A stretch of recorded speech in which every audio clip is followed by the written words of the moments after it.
into the Gaming Discourse. I am Tyler Frater alongside Richard A. the Cruz. I'm on location. Hello. And Chief Engineer, Lieutenant Commander Connor Frater. Good evening. It is Monday, September 9th, 2024. Go to our YouTube channel, YouTube/Gaming Discourse, Patreon.com/The Gaming Discourse. You can support us for $247, $10. Get your name in the video credits, early access to our videos, access to our Discord server, more fun stuff like that. A new video in the works, maybe this week. Good chance of it being this week. I have a busy schedule this week, but I'm going to attempt to fit it in. It's going to be a longer one. It's my video about College Football 25. I need to finish it because I have just been obsessed with this stupid college football game, and I have to get other stuff done. But yeah, quick update. I won't talk too much sports. But you are talking to a two-time undefeated national championship coach. If you have any questions, feel free to ask. But Central Michigan, back-to-back 16-0, 16-0 seasons. So after your back-to-back championships, what they rank you at? I'm at 16th. Yeah, it's is ridiculous. Which is ridiculous, and it's unrealistic. It is unrealistic because if it were real life, and my team is ranked. Like, it averages your team, so it averages your defense, your offense, then your overall rank, your overall rating, right? So my overall rating is 90, and my defense and offense are both rated 90. And in College Football 25, that's really good. Like, it's really hard to have something in, like, the mid-90s across your team, right? Like, even, like, Alabama and Georgia are, like, 89, 93, like, around there. So it's kind of weird that... that even with like having that rating that I get ranked 16th to start the season, but it makes it fun because then I have to schedule tougher teams and then I have to sort of fight my way into the college football playoff every year. Instead of just defending. Yeah. So that's, that makes it exciting. But yeah, I need to finish the video so I can move on with my life and play more College Football 25. Richard, I'm sure you've been playing Astrobot a lot of bit. Yeah, I have been playing Astrobot a lot of it, kind of trying to. Awesome. We'll double team that in a second. Connor, do you have any updates for your White Sox real quick? Or So White Sox, I finished the second season with 87 wins. I went just over 500. Made it to the wild card. Lost in the wild card to the Guardians. Okay. Starting up a new season, doing decently well. It's I think middle of May, towards the end of May. And I just because of the nature of early baseball and how many games there are, I'm like in second place. I lose 2 games. I'm in last place. I win a game. I'm in first place. I lose a game. I'm in second place. So it's a lot of bouncing around. I just traded one of like a really good pitcher away because he just hasn't been performing, and I traded him to the Guardians. Nice. And then I embarrassed him when he played us. Okay. He's doing like. Stat-wise, you would think he'd be doing really well. He has low pinnings itched, high strikeouts, but he has ridiculously high ERA. That is kind of weird. Yeah. So it's feast or famine. Either I strike you out or you hit a three-run dinger. He's a starting pitcher with only 3 pitches. So if one pitch fails, he's broken. Oh. If one pitch doesn't have the bite that it needs to, he is just being torn apart. What's his name? Garrett Crochet. Oh, okay. I've heard of him, but I didn't know. In real life, he's a decent pitcher. He only has 3 pitches. Oh, okay. Interesting. Work a curveball in there, buddy. Come on. Yeah, because usually guys with a limited arsenal like that are going to be relievers or closers. Mariano Rivera famously had 2 pitches, cutter and a 4-seam fastball, I think it was. I'm sure it was like a 6-seam fastball or something. But it's like, because once you get up there, you don't need to...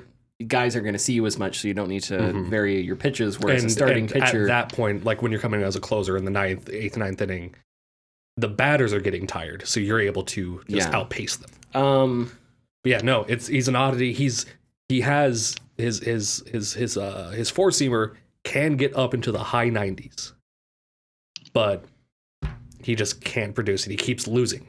That's the biggest thing. gets a lot of strikeouts. He doesn't pitch a lot of innings. He keeps losing. So I traded him away for a catcher, a backup catcher for Gary Sanchez now, who is doing amazing. The rest of my team is doing amazing and probably going to make it to the playoffs again. Well, good luck. And then update on Nobody Wants to Die. Oh, yeah, that's right. I beat it. I got a bad ending. Uh-oh.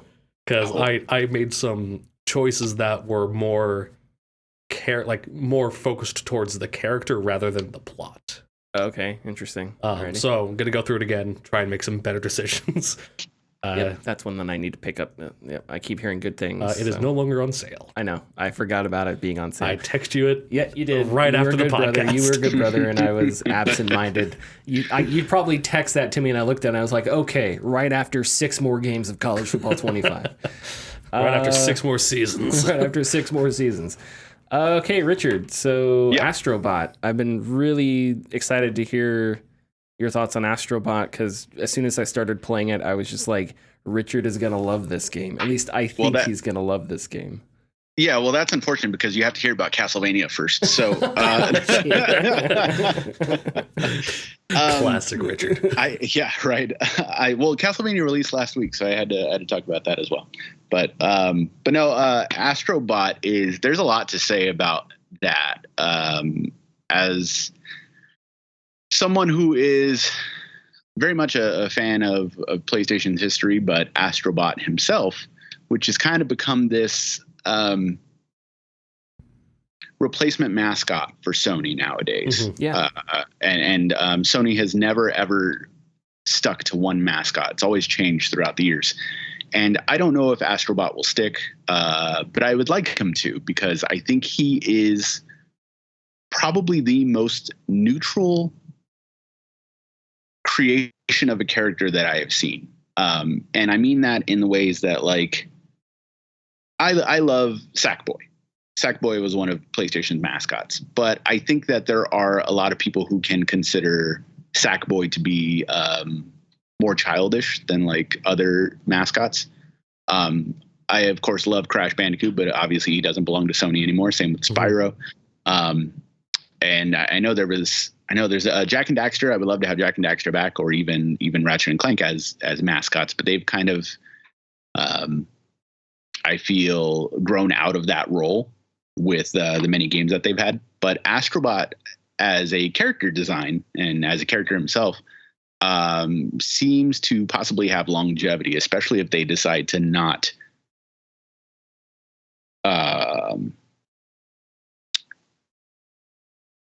flood him with games. Like if they don't come out with a game every single year, then I think he has a chance to stick around for a very long time as Sony's mascot.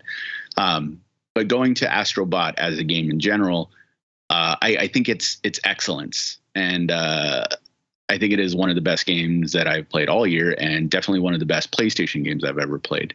And that's after saying it after a couple hours of gameplay, and after going past the first, I guess I'll say Nebula, because there are when you start the game, you crash land, and there's all of your Astrobots go all over the place, and there are like several different Nebula type structures where like an enemy like appears, the main boss of that area. And so I've done the first one, and after doing that, and after doing the secret levels on that campaign, I have nonstop thought about this game in many different ways. Gameplay wise, I can't stop thinking about it. It's incredibly tight. It's incredibly responsive. It's beautiful to look at. 60 frames a second. It doesn't dip, which is awesome. But I think something that we can get to later, if you want to like tag team the discussion, Tyler, is the importance that it puts forward regarding PlayStation's history specifically. Yeah. And how I have very much two different viewpoints on it. Smash Brothers, you could say, is like Nintendo's celebration of their like history, but and it's not a bad one. It's an excellent one, obviously. But we've had this discussion several times in the last couple months about, or we had it once where I talked about how I thought PlayStation 2 was probably the best console of all time. And that's because there's quantity over quality. If I look at God of War, it's not a 10, but it's incredibly good. If I look at Devil May Cry, it's not a 10, it's very, very good. Jak and Daxter, very good. Okami, very good. Resident Evil, very good. All these games are very good, but they're not those top tier games like Zelda and Mario are consistently every time. And so when you're going across and gathering all of these VIP characters of Astrobots, of all of these characters, every single one of these games that you encounter all started on PlayStation. They may not be a part of PlayStation now, but the correlation is always there no matter what. So even if like Resident Evils are on every console, it's still, when people look at it, they think a PlayStation property. They don't think, it's it's an Xbox game or anything. They think it's a PlayStation property. And I think that's kind of telling when you think about the history of games and the history of PlayStation itself, rather than looking at something like Smash Brothers, which is a celebration of Nintendo stuff, but you have like 8 representations from Zelda. You have 8 representations from Mario. You have, and that's nice, but the Nintendo is in, I don't want to, I guess I'm not using this phrase negatively, but Nintendo kind of rests on its laurels, and they don't create new IPs very frequently. And when they do, they don't always hit. They may be very good, but they don't always hit. And so that's why when it comes to discussions like these, I think Astrobot is an important. I think PlayStation needed Astrobot as a full game, and it shows with supposedly its sales, and not just its sales, but its gameplay as well. And I think it's an excellent game, and probably I don't know if I'm going to say it's my game of the year, but it's quite close. Yeah, I agree with a lot of what you said. I think I really like what you said about the pacing being really tight. The levels, when you go into a platforming level, they're not very long, but they're really dense. Yes. And they're all wrapped around a specific mechanic. So as the Astrobot, you jump, you got your double jump, you hit square to punch enemies or spin or whatever. And then in every level you get some mechanic that you use throughout the rest of the level. So like there's these hands that are frogs, and it's like the frog sticks its tongue out, and that's what you punch with that. It's kind of like it's like an extended fist. So you run around and you punch, and there's these cactus enemies that they like pull off a bulb and they toss it at you. They bowl it at you, and it's a bomb, and you can punch it and it flies back at the cactus and blows them up and stuff like that. So a bunch of levels have these different mechanics, and they're really short. So you're bouncing in between a bunch of different levels with different mechanics that keep you moving in different ways. And then you have the crash landing planet, which is kind of your hub. So you go out, the premise is that you have to rescue it's like a sequel to the game that came out with the PS5. So all those Astrobots you met in that introduction game, at the PS5 spaceship crashed and all the Astrobots got scattered, and you have to go save them. It's very cute, very fun. So it's like when you save them, they fly back to the where the PS5 is, and that's where you go back to see them all, see all the Astrobots that you collected, or see, eventually you'll get a cosmetic shop you can unlock and stuff like that. And then in that hub, there's areas that connect that unlock, new galaxies or nebulas or whatever they are that you fly to eventually. Right, whatever you'd like to call them, yeah. Yeah. So it keeps you bouncing between places, and you don't stay anywhere too long. You don't stay anywhere not long enough. It's very cute. It is very Nintendo. Very Nintendo. There was a level where, as I was flying away, there were clouds in the sky, and the clouds had eyes and a smile, and I was like, okay, so this is, this is almost like copyright infringement. But I think that's great. It has its own personality, it has its own funny quirks, but it takes a lot from the greats, and I think that's fine to do that. And I think PlayStation, for my money, I would say before Sackboy, I perceive Crash. When I was a kid, if you asked me who was the mascot of PlayStation, I would have said Crash from Crash Bandicoot. Well, yeah. Sure, yeah. I don't know if everyone would agree. with you. Yeah, maybe some people would say like, Well, Sony agreed for a while because they actually had him as an actual mascot. that's true. But like some people, maybe they would say like Cloud or something, maybe like a Final Fantasy character. I don't know. To a lesser extent, for sure. Yeah. And then after that, it was Sackboy, definitely. And now, I had the same exact thought. I was like, oh, so Sony has, with this game, Sony has sort of a mascot. It's not this like weird side thing that this small team is doing. They put out a legitimately good game that I'm already thinking like, hey, what else can you guys do? What other, what kind of sequel can you do? How can you expand on this idea? Because it's really good. And it's like, I want more, like in 2 years, I want to be able to do this again, but with more stuff or whatever. So it's like, okay, so Sony's got that. And I think that's great. So it's like not necessarily a new IP, but a new, I don't know, something unexpected. I guess in a sense it's a new IP because Astrobot before this game was not like it was a fun thing that a small team did. Hey, and now a tech demo. Yeah, it was a tech demo. And now it's like it's a legitimate first party IP that is going to be in Game of the Year contention. And I think, for Sony, if I'm sitting around as PlayStation, I'm thinking, hey, what else can we do with this IP? Right. Well, the happy consequence is, at least on my feed for Twitter, I'm seeing users who have been playing games for years, or maybe some who are younger, post their screenshots and go, okay, guys, like, you want me to know about your history? Here, I just bought Sly Cooper on PS5. I just bought Ape Escape on PS5. So this is kind of like a double whammy, and it's strange that they haven't capitalized on it. That just like Smash Bros, if your IP is included in this very, very good game, people are going to want to search out those originals.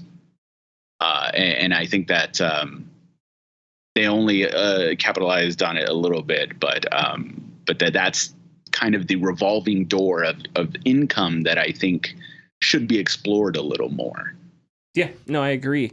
That there is a cynical part of me that I don't know, like there's a part of me that is naturally that finds like branding and constant pushing of like, here's our pop figure brands, like repellent. It's just sort of a part of me. And I will admit there are times where I'm playing Astrobot and it's like, I don't know. It's not that I don't like it, but it's just like, if I didn't like this game, I would be talking about how it's just this ridiculous, like branded, if it wasn't a good game, I'd be like, all this is just like digital pop figures. This is bullshit. Sure. But there's a really good game in there, which is the most important thing. So instead of me complaining about being pop figures, it's like, oh, fun. There's a Leon Astrobot that I rescued. Oh my God. It's like all of a sudden it's something that I like because it's a positive experience as opposed to just this consumerist experience. And not just a positive, like, and it's a positive experience. And yes, they are attacking the member berries, concept of all of us, older gamers and maybe current gamers. But you could tell that Team Asobi, like, obviously came from a point of love when they created this game, because when you get your VIP bots, you can then use your little gotcha machine to get the secondary piece for that character, so that when you go over to them and like hit them, they'll do a little something like from their game. A little fun animation.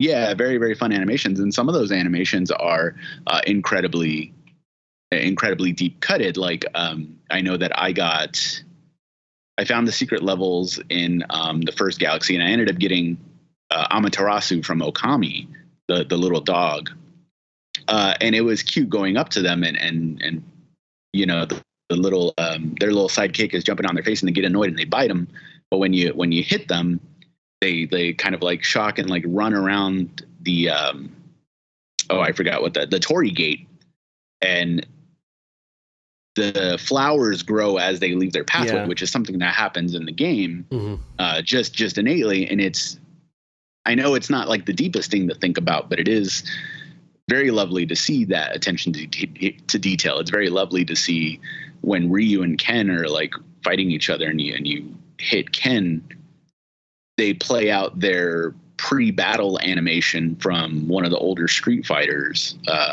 And there's plenty more examples. I was actually really surprised. I laughed and thought of you. I was really surprised to see a MLB The Show Astrobot. Yeah, that one's one of my favorites. So, I did think that was very, very funny, but also I thought it was very, very endearing that they didn't forget something that can easily be overlooked. Like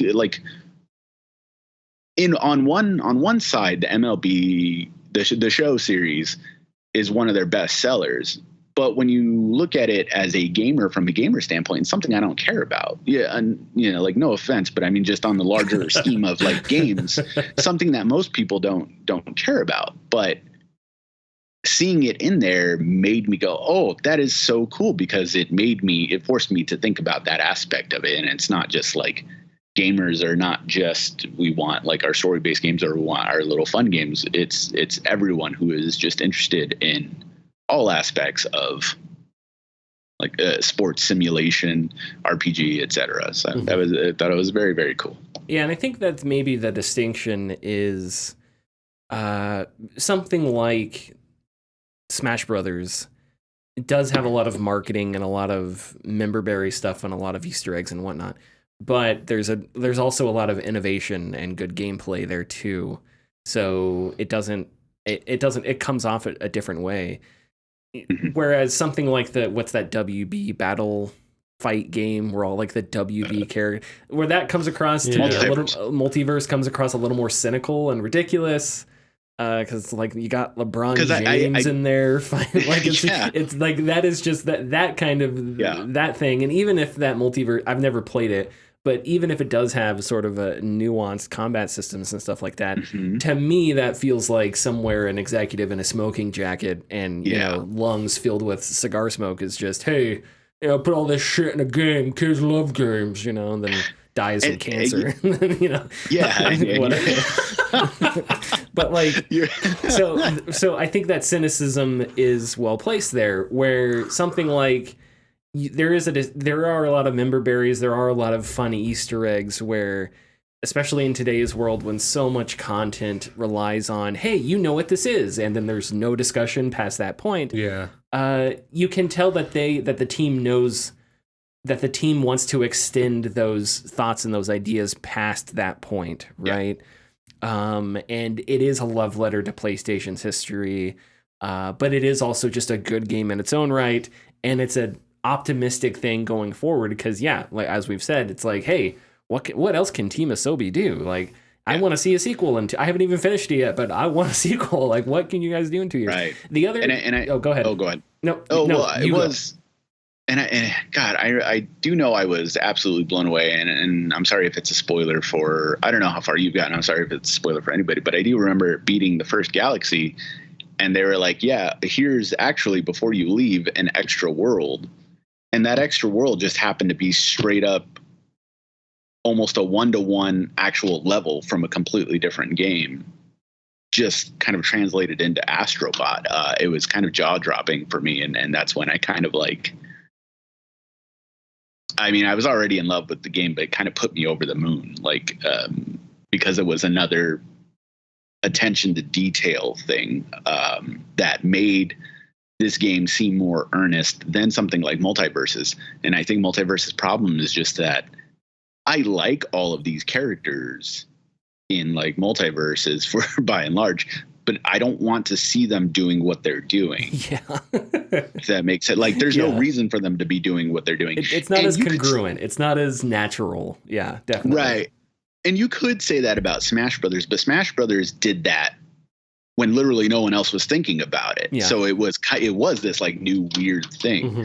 And so I do think it is a very fun juxtaposition of like Nintendo, we're going to take all of our characters and put it into a fighting game, a like, pseudo violent like fighting game. Whereas Sony is like, we're going to take all of our properties or things that you associate with PlayStation and make a very cute, very fun platformer. And we're going to give that to you. So I think it's really, this game is incredible. I love it a lot. The two things that I would add, and I don't know if these are criticisms, I'm not sure what they are. They're things that I'm going to add. The first one, and this is something that I've seen a lot of people talk about and a lot of people mention, is that there's a lot of nostalgia, but there is, I think, a tinge of sadness because a lot of these IPs that you find are no longer around. You'll find Metal Gear Solid characters, and Metal Gear Solid right now is no longer a thing. They're remaking Metal Gear Solid 3. But that's one of those things where it's like, that's a series that is, the first Metal Gear Solid doesn't have a remake, doesn't have a remaster. Konami, I don't know what happened at Konami. Maybe that executive that was in a smoking jacket at WB went over to Konami and was like, hey, kids love gambling, and then turned it into a pachinko company for 6 years or whatever. But like, I saw someone, I think at Kotaku, describe it like a graveyard because you go through and you find all these games that aren't around anymore. Which, yeah, I think that's accurate to feel that way. I don't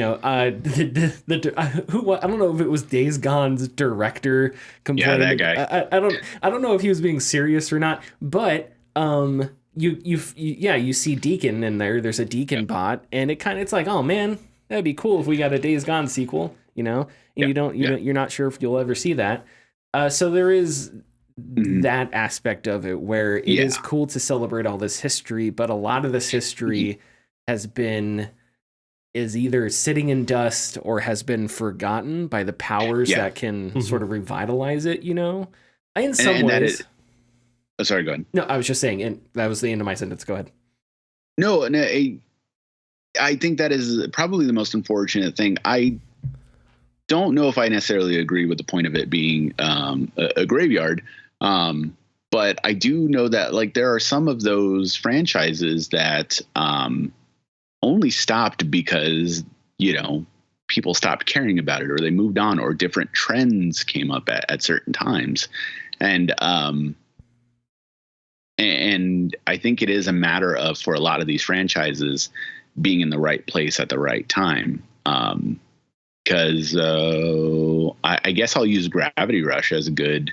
Well, no, Days Gone. Days Gone is a good example. Days Gone, I think, was at the wrong place at the wrong time. It came out at a point where everybody had already gotten their fill of like the zombie apocalypse trend, but also just the character design itself. Like, I mean, I thought that Deacon may be a nice character, but his look, everything was just kind of bland and just not something I was like attracted to. There is. We're getting on to Concord soon, but Concord is another example. I may not be attracted to a large majority of that cast, but the gameplay itself may have been good. It's just came out at a point where that's not something that the collective audience would want to go for. And so, I don't know, in 2002, in the height of like Grand Theft Auto, mania, that people would want to play as a rapping dog, So I think a lot of these game franchises that aren't around anymore, some of it has to do with just probably, trends and people moving on, but some of it just happens to go with, being at the wrong place at the wrong time. Yeah. I had a thought, but then it just escaped me because my brain is not a good one. The other thing that I would say is, and this goes back to sort of the commercialization of everything, is it does feel weird to make additional, to celebrate IPs like Last of Us 2. I don't know. It's just because Last of Us 2 is a game about hatred and violence and cycles of violence leading to the end of mankind, and based on real world groups of people where there is lots of hate and violence that are shared between the two and all that stuff. So it's a very it's a very like pessimistic, dark game.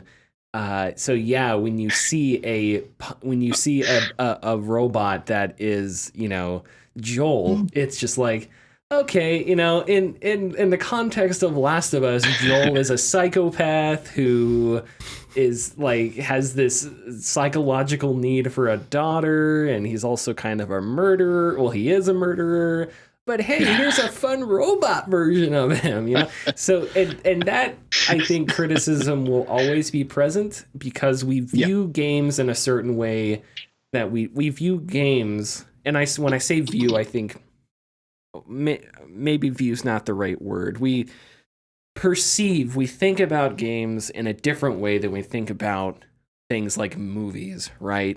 I don't know. I was going to say it would be weird to have a pop figure that is Gladiator, but maybe that does exist. I don't know. Fairly certain it does. Or maybe like Tom Hanks from Saving Private Ryan. Like it would be weird to have a Tom Hanks Saving Private Ryan figure, but like a series like Call of Duty, which tries to take itself really seriously on one hand, and on the other hand plasters its characters on Dorito bags. You know, so it's just that games are sort of handled in a different way because they're made for certain audiences and made by different teams, and their stories and themes are handled with certain amounts of like seriousness. That does give me pause, and maybe that's worth a discussion, but that's not necessarily a criticism of the game itself. I think that's more of a general critique of how we view video games in general that is sort of much larger than Astrobot. But did you get past the first boss fight?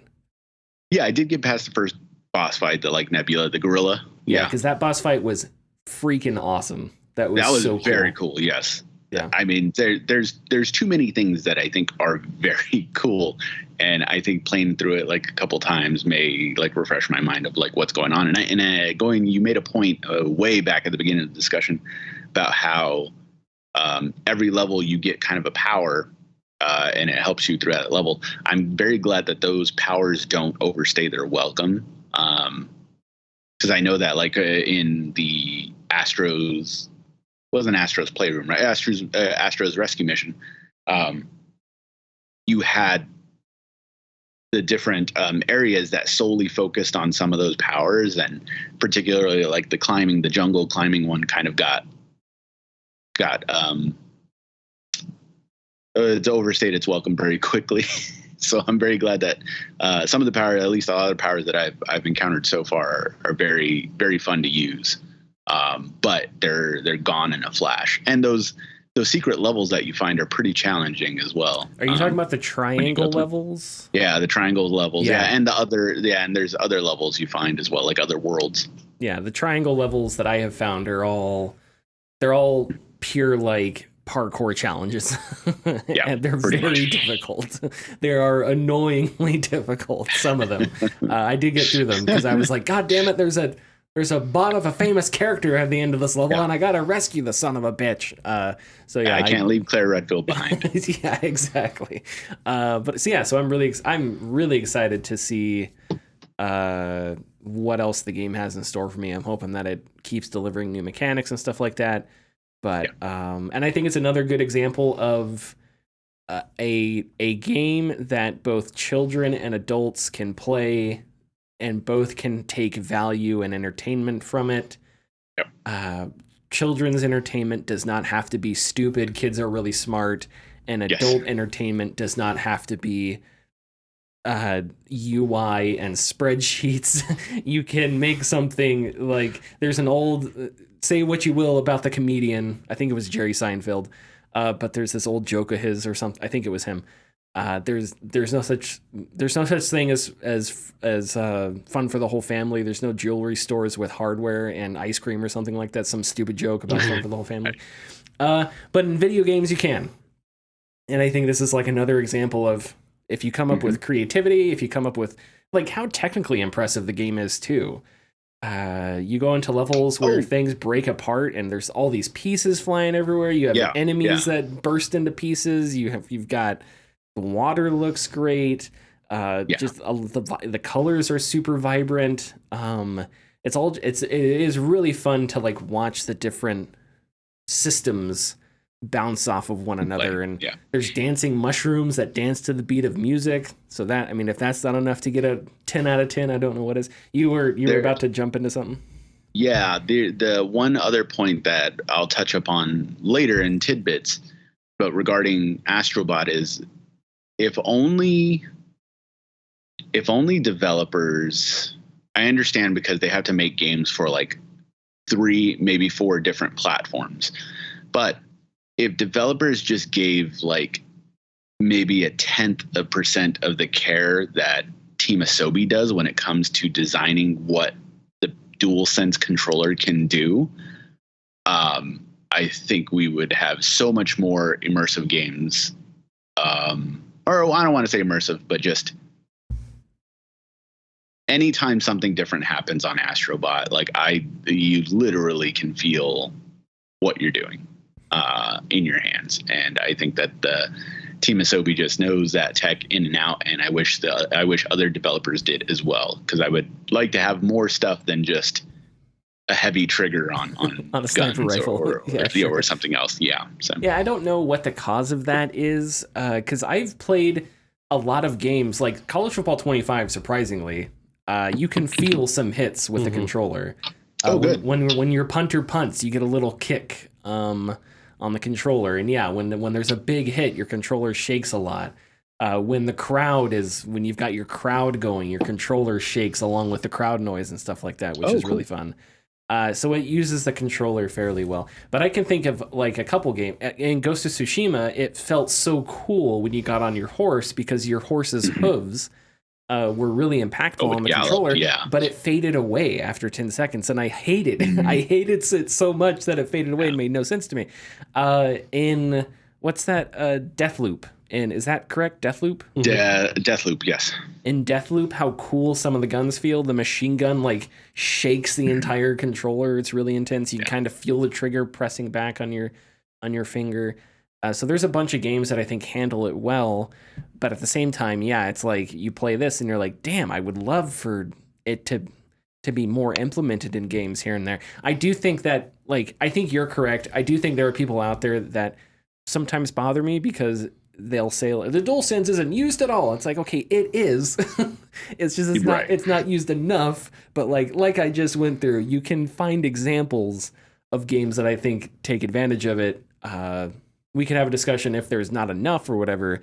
But to say that like no one does anything with it is something that I totally disagree with. Also in College Football 25, hitting the touch bit. I'll wrap it up when I'm ready to wrap it up, Connor. Okay. We're at 37. No, I appreciate it. I'm sorry. I told Connor to do that. Now I'm dunking on him. Is he doing this? What was that? Oh, in College Football 25, you hit the touchpad for a timeout, so it kind of feels like you're making a tee. Anyway, I'm glad you included that. Me too. and berated me so you could include that. I'm glad we got here. Jason Schreier's going to write a story about me being a toxic boss one day or something. I don't know. And then I'm going to resign, and Bobby Kotick will step in, and he's going to host the gaming discourse. Oh God, Bobby Kotick. He's going to go, what can we do on this podcast to create growth? Can we sell loot boxes with our faces in it? Okay, are we ready for news? Yeah, let's do it. I don't know. Are we, Tyler? Wrap it up, Connor. Thanks for listening. If you like our content, please consider subscribing or leaving a like and comment.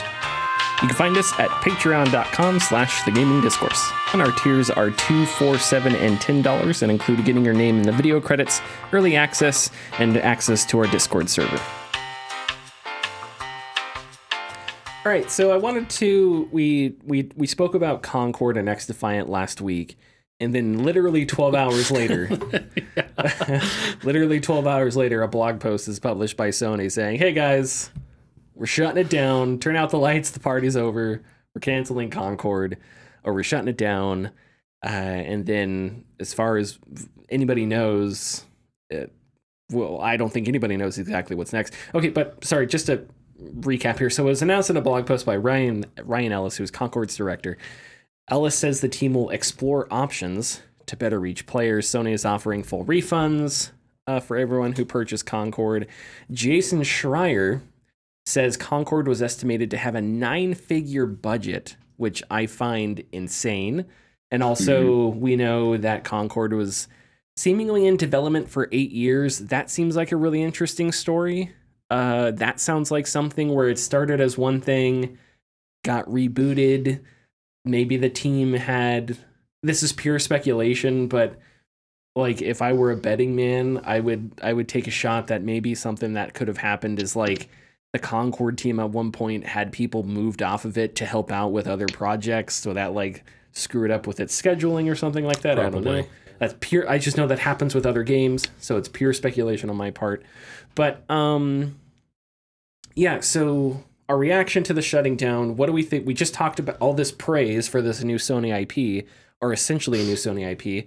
Now we have this Sony endeavor that's failing. It's sort of live service endeavor. So we have the duality of man, the duality of Sony.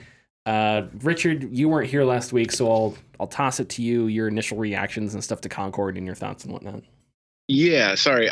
Because I saw something last week at some point, but I can't find a corroboration. But apparently, just going back to the 8-year development cycle, apparently one of the developers in the official Discord said that 8 years ago it was an idea. Firewalk has only been around for 6 years. Okay.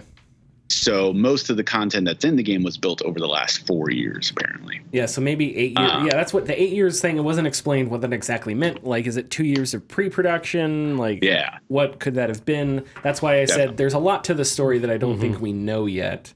But anyway, so that's a good disclaimer. But yeah, there's a lot of like tangents I want to go off on, and the first one is this is all Jim Ryan's fault. First off, for wanting to force live service stuff down our throats, and live service already is a tired genre. Like I have been having oversaturated and just like and I have. There's a lot of free games to play out there, and they all have the same type of monetization. The drastic downside to those formulas is the amount of time you have to put in as a consumer to get anywhere in those games. There are differences such as like Call of Duty, you don't really have to like spend time to get anywhere. It's just a matter of getting better. But, we will talk about stuff like Genshin Impact, or maybe like Lost Ark, or Path of Exile, maybe. You have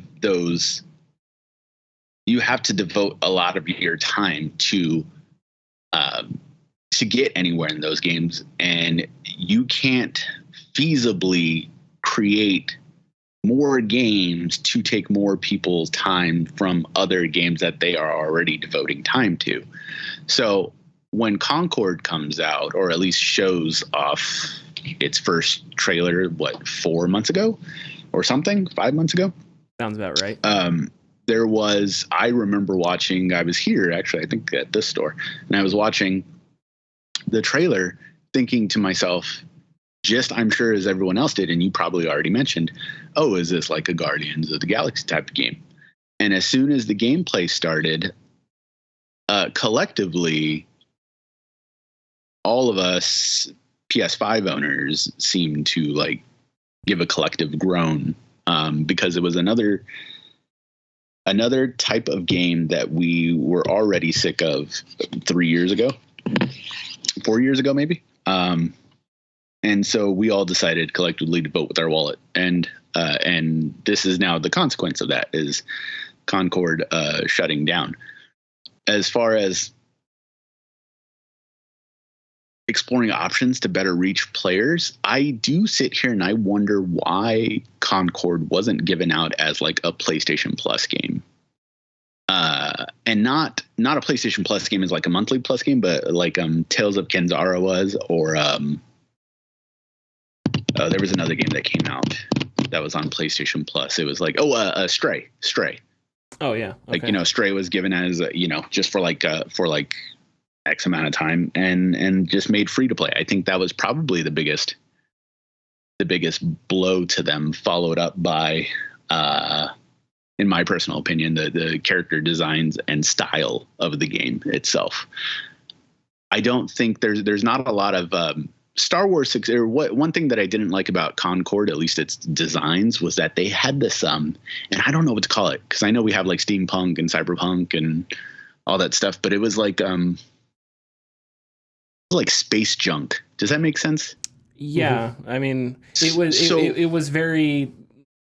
It could have been. It was generic, and it took a lot from a lot of different like generic. It wasn't clean sci-fi like the Enterprise, right? But it was definitely Star Wars, where it was. But that's what I and that's what I wanted to get to. Star Wars isn't all of that, and that's like you see probably, I would say it's probably like maybe a 60-40, 70-30 of like, you do actually see the futuristic stuff, but you don't see a lot of the dirty stuff. But when you do, for some reason, it feels like it makes sense. Whereas some of the characters design, some of the things there just didn't make sense. I know I will never get the image of one of the characters out of my head. And he's just a guy with a headset that looks like the one I'm wearing right now. Like, he's just a guy. And so it's just very interesting. But I also kind of have this like little part of me that's just like, good, I'm glad Concord failed, because I did not get Last of Us factions.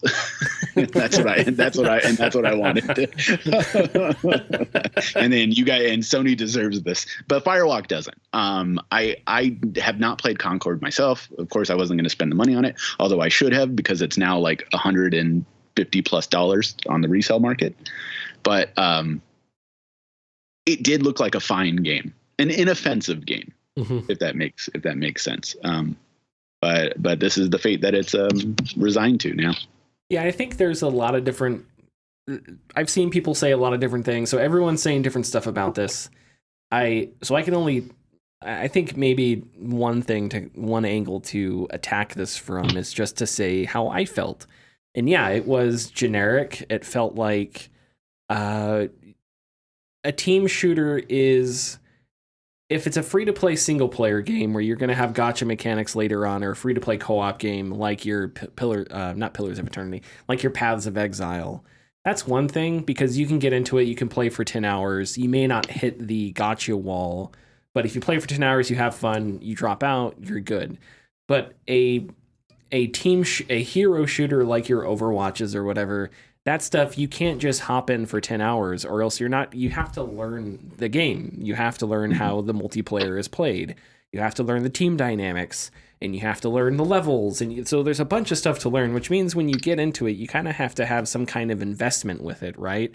Right. Not just like a financial investment, but if you only plan on spending a couple hours in it or something like that, then you're not going to effectively learn like how the game works, especially if it's a multiplayer game. And I think for a lot of people, that's just not, I don't know, it's just not interesting, especially for a publisher, for a company like PlayStation, who for the past decade has dominated the space through single player games. That is what finite single player games is, how Sony has dominated and how it got into the space that was in 4 years ago.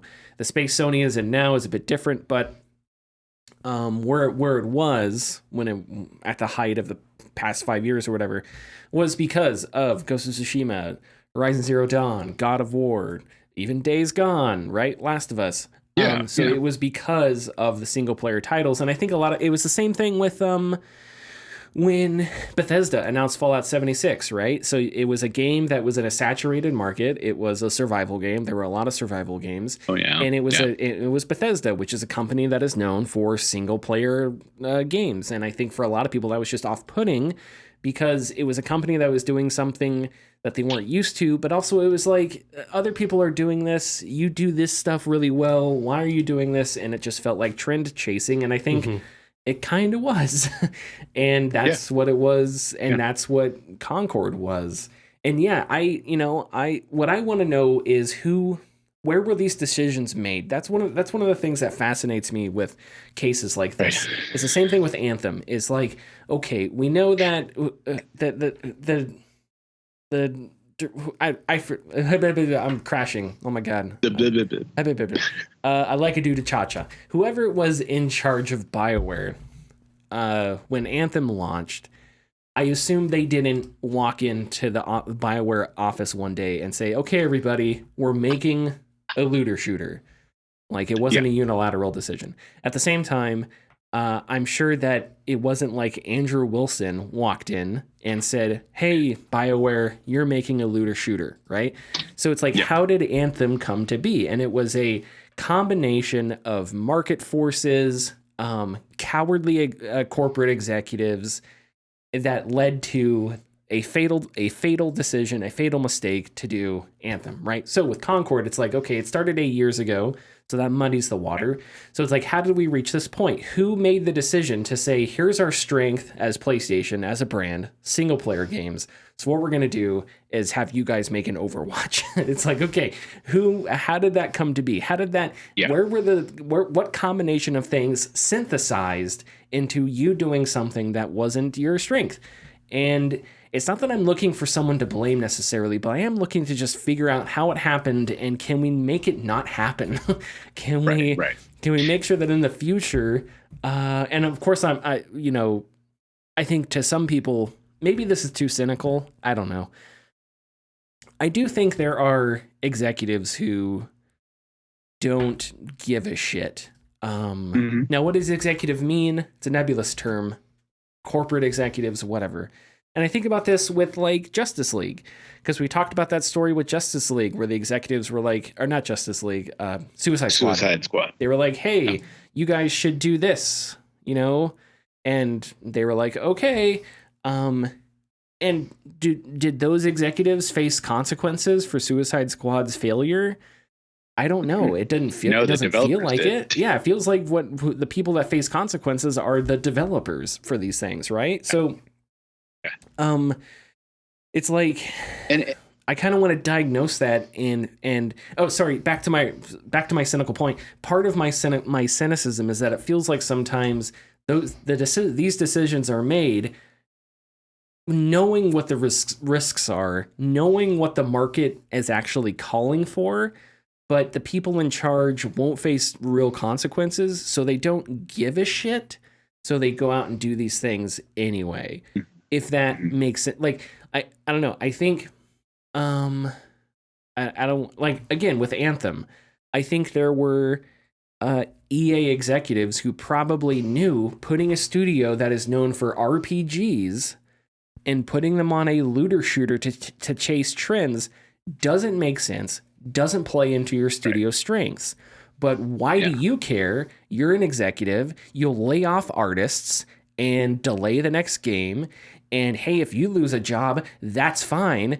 You can go work at Zynga like Don Matrick did when he tanked Xbox, right? So it's like, maybe that's too cynical of me, but I feel like that's part of why these bad things happen. Richard, go ahead. Yeah. You do start to think about these things because we you sparked my brain. We are thinking, okay, so if this game was in development for, let's say, 4 years, let's give it a benefit of the doubt and say 4 years. 4 years is about the time they probably started working on Last of Us Factions. And then we get this, 2 years in, I'm going to surmise that, I'm being facetious here, but you get the report that we couldn't figure out a way to make Last of Us, we couldn't figure out a way to monetize it correctly, so we're just not going to do it. But you create Concord, that is a game that you, first off, have enough upfront payment of $40, which already turns people off, especially if it's a hero shooter in which every other game in its genre is free to play. But you're going to promise me weekly CG cutscenes pushing the story forward? Do you understand how much money that takes to do that every single week or every single other week, however they promised it? It is very strange, and then not provide a monetization pathway consistently for Concord. At least I don't remember if there was. I don't recall any battle passes for that game. As far as I know, I don't think there was a battle pass. I know there were skins that you can buy. There may have been a battle pass, sure. But I think they prided themselves in that entry cost of $40. Yeah, they prided themselves in And they thought, light monetization, relatively light Yeah. monetization. Yeah. But I think that you kind of do get really cynical when you start to like kind of add those pieces together. And so like I'm thinking right now with the cynicism in mind is that like, oh, is this just a tax write-off? Like, you know, because like that's a lot. You know, if Shy Guys and if his story is correct, then it's like 9 figures to make this game. If that is the case, then there's absolutely no possible way they would make their money back. This is not something that you can bank on like Grand Theft Auto. This is a brand new IP in a brand new world that 5 months ago you already experienced the response to it online. Yeah. And you still went through with it, which I understand 5 months in for a game that you spent 4 years developing, you can't just like say no. But you every time I turned on my PS5, Concord was in my face all damn time. Concord was being covered by a lot of different places. And of course, now you also have, which is funny to talk about, you now have a full half-hour episode devoted to your game on a huge Amazon show coming out in a couple months. And it just doesn't exist anymore, at least in its shape and form right now. Mm-hmm.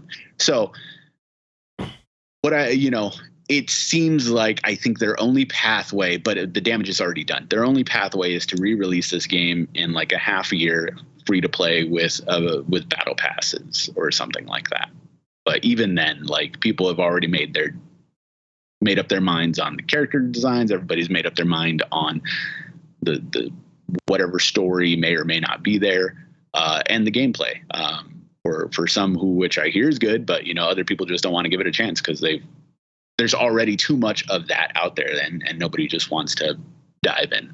Yeah, and of course, it being a hero shooter, it's like, how long do I have to play it until I come to the conclusion of whether or not its systems work and I like it or whatever, right? Right. Yes. You can't play Overwatch for 2 hours and then go, okay, here's how dynamic the game is, because there's a gajillion heroes with all kinds of dynamics, and it's just like, so it's overwhelmed. And I think. So I do think that's part of it, is that it's just it's an investment of time and money that people don't want to make. If you made it free to play, there's still that investment of time that it's another game that people have to learn, that I don't think people are super I don't know. I think there's an audience out there that doesn't want that. There's an audience that will play it. Because obviously people salivate for free to play games. So it's like there are audiences for games like this. But I think it's similar to the Fallout 76 case, where it's a specific, or Diablo Immortal is another one, right?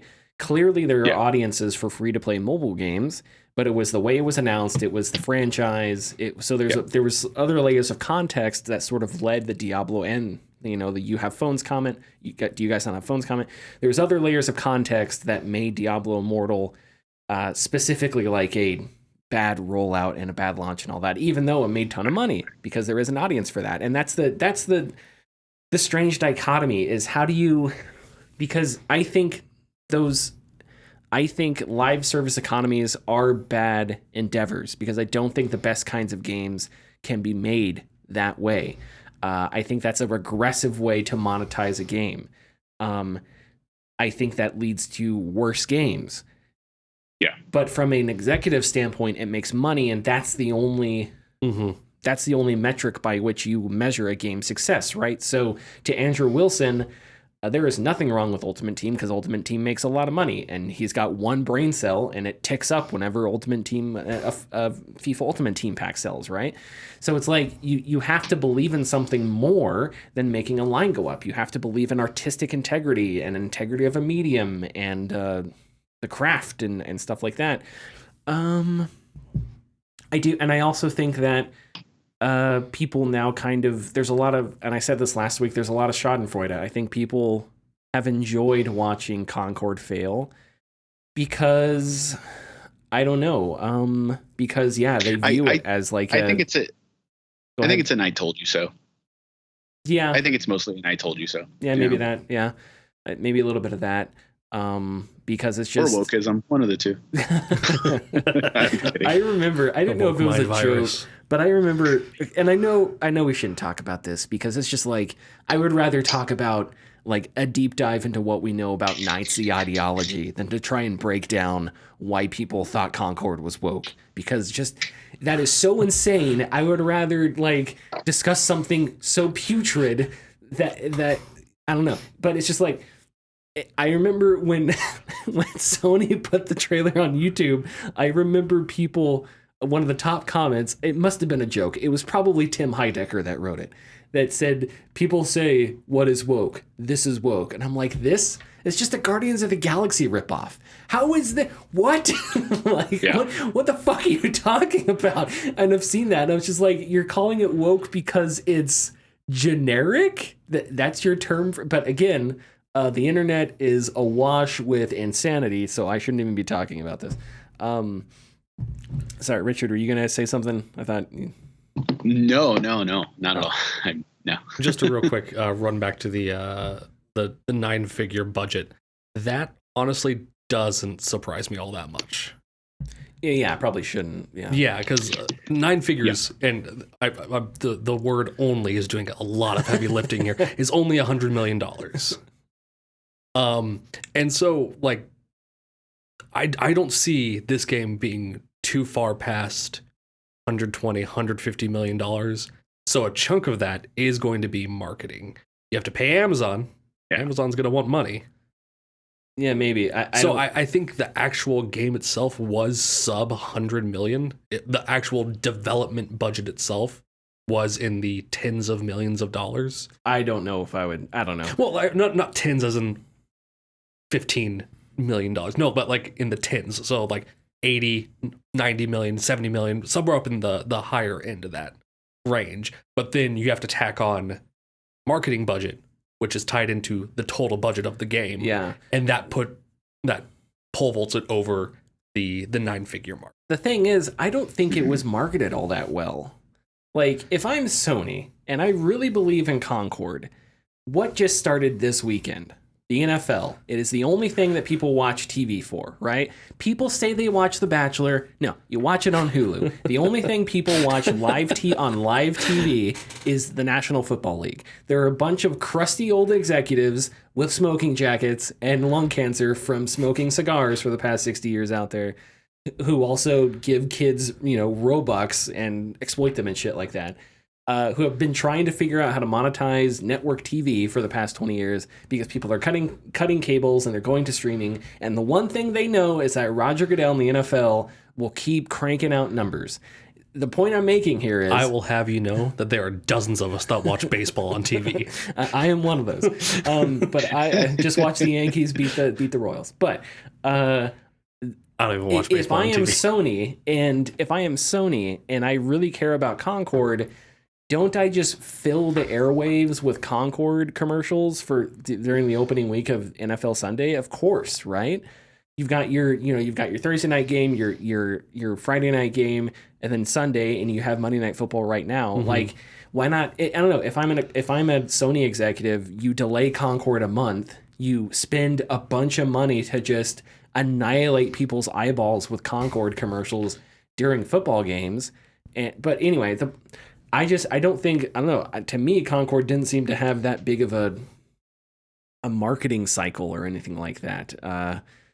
Maybe it's because it came out and the reaction was negative. You will spend a surprisingly large amount of money fast with marketing. I understand that. I am not unaware of how expensive marketing is and how big marketing budgets are and all that stuff with AAA games. I'm just saying, it seems like to me that Concord... it was on PlayStation, but I don't think PlayStation pays itself to put its own games up to advertise its own games on its service or to bring it up in stories, which is really effing annoying because nobody cares about what's in that tab when you press the PS button on your PlayStation controller. But I didn't think it was marketed all that much. But it is insane. Well, you don't go on social media all that much anyway. I don't. That's a good point. Yeah, where there are a bunch of TikToks. You're not a great where there are guys. You're not a great sample for where there are people that are like, what I'm doing this weekend, and then it showed like Concord gameplay. Probably, I like scroll by most advertisements anyway. Yeah, okay. Where the guy's like, here's 5 tips on how to, eat less sugar and get a 6-pack like me. Step 1, play Concord. This is what I think. This is what I think TikTok is, by the way. I don't. Old man yells at cloud. It's something like that, or it's like a conspiracy theorist, like the sitting president is actually a hamster, and here's a Concord ad followed by Raid Shadow Legends. Like, that's what I think TikTok is. Just a bunch of insane children punching Walmart employees and getting into fights in, I don't know, fucking Waffle House parking lots. That's what TikTok is. Okay, are we? By the way, on an actually serious note, rip Waffle House CEO. I don't know if you guys saw that. Oh yeah, that's right. Yeah. The CEO of Waffle House passed away. I wasn't sure. He was 56, so he was pretty young. Anyway, not. Well, I mean, there was a more important death today. So. Yeah. Was there? James Earl Jones. Oh, that's right. Yeah, that's right. I skipped on that one. Two great roles, Darth Vader, and then I forget his name, but he was the guy in Sandlot. Yeah. And he had that great line where you played against Babe Ruth. George? Such a good line. Calls him by his first name.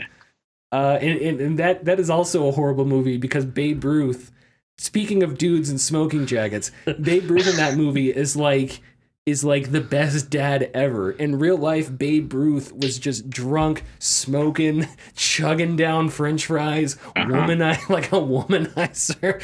Like, yeah, he was not like the American, like, hey kid, stick it here, sport. Like, that's not who Babe Ruth was.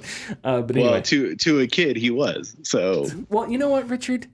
So, symbolism. Okay, I think you're right, because that was technically the kids. The kid was seeing him. Yeah, you're right. My Sandlot knowledge has been demolished. Richard destroys former college student.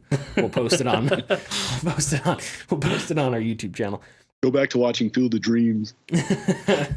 That's the other one. That's probably the film that people associate with him most, besides Vader. Darth Vader. Okay. Or Coming to America. I've never seen that. Oh yeah. Is he Mr. Randy Watson? That's from Coming to America, right? Mr. Randy Watson, isn't that? No, he's no, he's the king. He's the king. Oh, okay. Is Randy Watson? Mufasa. He's also Mufasa. Yeah, he's also Mufasa. Oh, that's right. Yeah. Mufasa's but I think people less recognize him as Mufasa. They just recognize Mufasa as Mufasa. That's true. It's just that the voice. True. Yeah. Okay. Well, let's move on to one more piece of corporate insanity before we head out of here. Roblox wants 10% of the $180 billion global gaming market. This goal was announced by Roblox CEO Dave Bajutki, I don't know how to pronounce his name, at the Roblox Developer Conference. I want to read a bit by Cecilia D'Anastasio over at Bloomberg. Quote, Bajutki said the company will do this by working with tech giants such as Apple, Alphabet, and Tencent. Right now, the gaming market supports $100 billion in content revenue yearly. He said Roblox announced a new partnership with Shopify that will let users sell physical products through digital Roblox experiences. The company also revealed plans for a new program to price paid access experiences on desktop versions in real currency, not just Robux, that will give creators a higher share of the resulting revenue. Bajutski said he expects that Roblox will succeed in capturing 10% of the gaming content revenue when it reaches 300 million daily active users. Cecilia D'Anastasio says Roblox currently has 79 million users, and I think isn't the population of the United States around 330 million? I was going to say is right around 300 million. I don't know how much you guys want to say about this, but I just want to say, and I mean this with all sincerity, it is a bad idea for Roblox to have 79 million users because it cannot moderate itself and keep its users safe with its user base it has now. It can't moderate 79 users. That's what I'm saying. Yeah, it can. Yeah, 79 users would be stretching the seams of what 7.9 users would be too much for them. Exactly. So it's like the idea of having 300. This is so tech bro ridiculous, and it's all about growth and hype and all that bullshit, and nothing about the care for the product, nothing about the care for the user. It's just about how many users can we fit into a barrel, shove advertising in there, and extract money from them while exploiting their own development creativity. And I read that story by Cecilia. I think it was Cecilia D'Anastasio like a couple months ago about like predators in Roblox and how Roblox is having to deal with that, and just some horrifying stories like about people preying on kids in Roblox. And it's just like, and that can happen anywhere, but it's just Roblox is so massive and it's so difficult to moderate that it is a place that if you were someone that wanted to do evil shit, it's a good place to do evil shit. Because it's so massive and unmoderated. It would be like if there were a mall out there where 79 million 11-year-olds just get dropped off for 4 hours a day, right? It's just like, that's what it is. And no one should be able to have unless you can moderate that, which you can't. You shouldn't have a user base that big. Think of the negative sorry, I didn't know I was going to go off like this. Think of the negative consequences Facebook has had on democracy and on humanity. And it's like, they're not even a game. They're just a stupid website where people post photos and words of shit. So it's just like, I'm sorry, Roblox, but stop it. You don't need that many users. You don't need one user. All the people that make your games should make 100% of the profit. You should make none. Fuck off. Richard, did you want to say anything? Only so many people can be interested in the thing that you are providing. And I maybe I'm it's the boomer talking, but I feel like if you were to like just grab somebody, at least in the industry that I work in, and just be like, hey, you play Roblox? I feel like I'd get the response like, that game with like the Duplo knockoff characters. Like, so you can't force anybody to be into the thing that you're providing. And Roblox already has a perception to it, a children's game. And I know it's not that. Like, I know there's a lot of different things, especially whenever I open up TikTok, like I'm bombarded by Roblox advertisements. Very much like kind of grabbing me with the hook of like horror games and stuff. And it's like, I don't even like this shit. Get out of here. But like, God, I used this example recently. I'm going to use it again because it's the closest thing I could think of right now. Once again, what is it? PS4, 120 million people as their user base. God of War only sold like 25 million. You know, that's 10% of its, just over 10% of its user base is playing one of the greatest games of all time. So what, like, how do you perceive yourself getting that many users? You're not going to. It's a fever dream, especially when you don't have a game. I know what Roblox is. I know Roblox is like a bunch of games within a game, you know, and it's kind of like this the virtual world you can kind of like run around in, but that's not what people. I don't know what I'm trying to say. Roblox sucks. I think the sad thing is, I think it's great that kids. If I were 11, I'd be playing Roblox right now because sure, I would hop in Halo's, like in Halo 3 when Forge came out. I would hop in Forge and build levels all the time. I had a ton of fun with that. So it's just like, it's not necessarily a new thing. It's just, it's an entire game about that, which generates, you know, groups and cultures and other shit like that. But yeah, I know what you mean because it is undefined and it is like, well, how do you capture that many people? There aren't like I don't know, with birth rates in decline, are there going to be 300 million 11-year-olds in 2 years? Right. Like, I don't know. Right. Like how many 11-year-olds do we have right now? I don't know. At least 79 million. So it's like you gotta figure out how to get the other like 220 million of them what they're probably playing Fortnite, so you gotta like destroy Fortnite or something. Maybe what we need to do. Here's what we need to do. We need to get ban 11-year-olds from video games. We need to get Tim Sweeney and we need to get Dave Bajewski. Put him in a ring, right? We give him Thunderdome. We give him a selection of weapons, melee weapons, edged weapons. They fight to the death, right? We can stream it. Melee weapons. Well, because blunt melee weapons. Yeah, I'm thinking hammers, baseball bats, mallets. Your various blunt objects. Then you get the sharp edge weapons, your knives, your swords, your katanas, your halberds. Right? You lay them out on the table. You say, "Gentlemen, pick your weapon." They fight to the death. Right? They can have armor on. That would be fun. Throw in Mark Zuckerberg in there. Maybe he can ref, and then they just fight to the death. Whoever wins gets the other dude's users. And gets the 11-year-olds. Gets the 11-year-olds that the other one controls.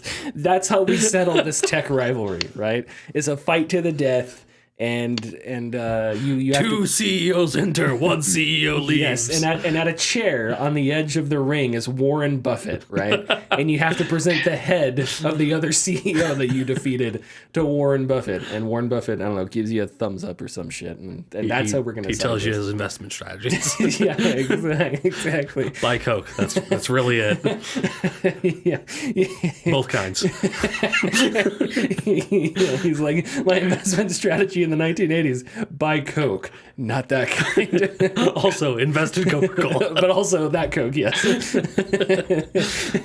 Make sure you get Ronald Reagan elected president. That really helps out with the Coke issue. Okay. And Coca-Cola. And the Coca-Cola. I'm sorry, Richard. Was there anything else you wanted to... No, not about Roblox. I can run through my tidbits real quick. Real quick. Yeah, go ahead. 300 million users would be 4% of the world's population. That is insane. It would be the fourth largest country. I know. Roblox would be the fourth largest country. I just hate that idea. I just hate that. It must be a joke. This is another Tim Heidecker thing, isn't it? Probably. Tim Heidecker is pretending to be this Dave the greatest comedian who ever worked from the shadows. Exactly. He's like deadpanning this whole time. Like he just has like he has those like dollar store handlebar like stick on mustache. Yeah, exactly. Hey, we want 300 million users. Yeah, exactly. I tell a joke, you laugh. That's Tim Heidecker stand up. Okay, let's hit the tidbits and move on. It's not working. Our tidbits are not. What if I told you, in this world, there are bits, and there are tids, and Richard is the only man who can put them together into tidbits. Make editing the video really annoying. So it ends here. Okay. It's now over. Richard, tidbit time. Yeah, speaking about Days Gone from earlier, Days Gone, and this is kind of something we already knew, but I just want to reiterate, Days Gone did not get a sequel. Not because of Sony, but because of Studio Bend. But over on Twitter, the creative director of Days Gone, John Garvin, that's the guy who's the POS regarding Days Gone. He felt insulted that the main character Deacon has a cameo in the new Astrobot game, once again causing, a little bit of a shitstorm, bringing the discussion up again that Days Gone never got a sequel. So users dug up a podcast a couple years back that both directors of Days Gone had with David Jaffe that revealed most notably that Days Gone not getting a sequel was a choice by Studio Bend and not Sony. Ideas were discussed with Studio Bend, but nothing was ever even brought up to Sony. Like they just canceled it under the table. So weird. Okay. It's not Sony's fault. It is Studio Bend's fault. Yeah, and I think it's probably. I don't understand. Sorry, finish your thought. Oh, it's probably because they didn't want to work with John Garvin again. That's the weird thing about this. Like, I don't know. Every game has like a fan base that its life is defined by that game, right? Yeah. Cyberpunk had it. Elden Ring had it. A bunch of games have it. Right now, Dragon Age, the Veilguard doesn't come out till Halloween. there are people out there who it's like, if the Veilguard is bad, I will die and fade from existence, Yes. right? Yes. Yeah, exactly. But I don't know if there is a fan base that is as angry about I don't know, because we constantly get these stories about people being like angry about different things with Days Gone. And listen, I think Days Gone wasn't that great. It would have been cool for it to have a sequel because it had some neat ideas. I think that's another game where I think the motorcycle felt awesome with the DualSense controller. I think I remember that it felt really cool driving the motorcycle. But yeah, that was something when I saw that I was like, this is a joke, right? Because like like, I don't know, that's something, again, not to reference him again, but that's another, like, okay, you're just Tim Heidecker in disguise and you're making an ass of yourself. But anyway, it's Tim Heidecker with the curly fake mustache. He just keeps switching out these fucking mustaches and just causing chaos and disorder across the world. You can't keep getting away with it. Oxenfree will be removed for download from itch.io, and existing purchases from other places October 1st, 2024. Most likely because Oxenfree is now owned by Netflix, I think. So, whatever. Yeah. Stuff.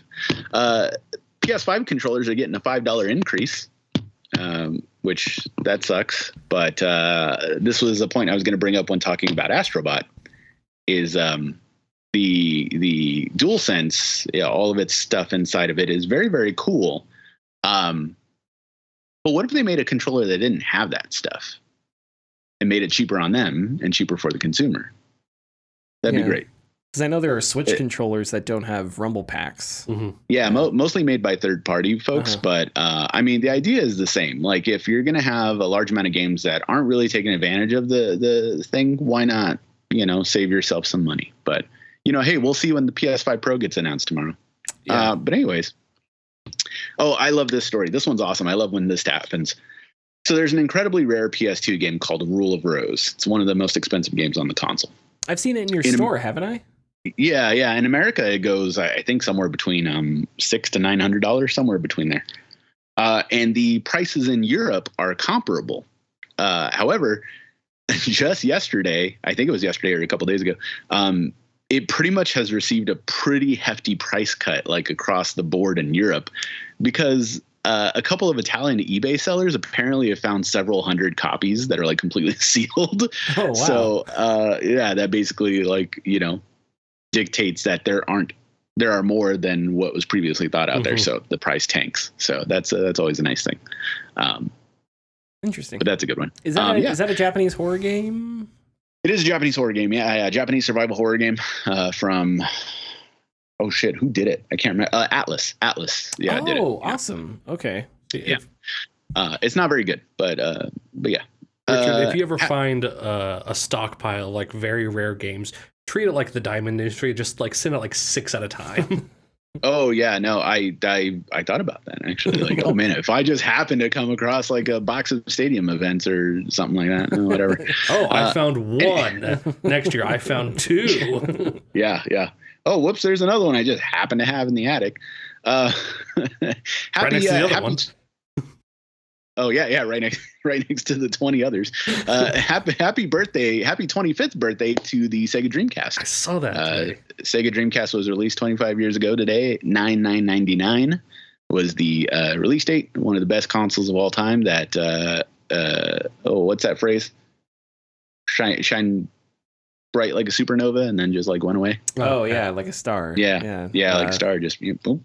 But also happy 29th birthday to the PlayStation 1, which was also released on September 9th, 1995. Awesome. So one more year and it's 30 years old, baby. Man. That would be great one day to go through to rank consoles. It'd be difficult because I started my first console was PS2. But like I would say so. But yeah, no, it's I just everything else second. So it's no offense to Tyler, but it's like, it'd be great to go through every console and like rank them. But it's so funny because I have people who come in and just like I had like every console, and I know what they mean. I'm not stupid.